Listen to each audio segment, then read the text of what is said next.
Скопските улици распослани со ѓубре. Сликата доволно зборува за да се даде било какво дополнително објаснување за тоа во каква состојба е градот по однос на чистотата. На неколку локации во Чаир, Газибаба и аеродром сликата е скоро идентична. Преполни контејнери од кои извира смет, но во некои делови од Чаир, Газибаба можеа да се видат празни и исчистени контејнери. Битката за почисти контејнери дојде до точка од која би требало да нема враќање назад, откако владата им нареди на надлежните институции да си ја завршат работата.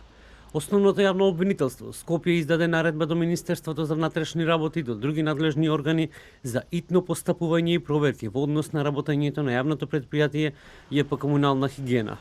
Градоначалничката на град Скопје Данела Арсовска денеска со критика до централната власт, за која наведува дека меѓу другото проблемот е и во премиерот Христијан Мицкоски кој го креирал хаосот со ѓубрето. Проблемот со ѓубрето е апсолвирана тема. Здружено со твоите кадри, вие го креирате и континуирано го правите хаосот кој бидејќи сте способни ќе го решите за 72 часа.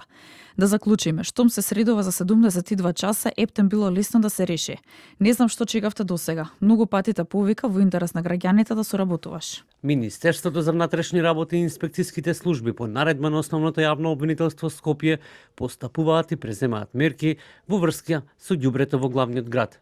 Единицата за економски криминал при секторот за внатрешни работи Скопје во текот на вчерашниот ден влезе во просториите на град Скопје и јавното комунално предпријатие Комунална хигиена по наредба на основното јавно обвинителство Скопје со цел прибавување на докази и одземање на соодветна документација под сомнение за сторени кривични дела поврзани со работењето на јавното комунално предпријатие Комунална хигиена и градоначалникот на град Скопје во врска со несобирањето на комуналниот отпад.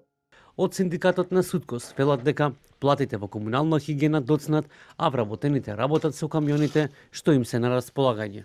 И покрај тоа што се досни со исплатата на платата за месец септември, сакаме да известиме јавноста дека вработените во предпријатието редовно ги извршуваат своите работни задачи со средствата кои им стојат на располагање, а истите се во недоволен број, односно имаат недостаток на камиони за собирање на смет, а за поголем број од нив нема резервни делови и не се во возна состојба.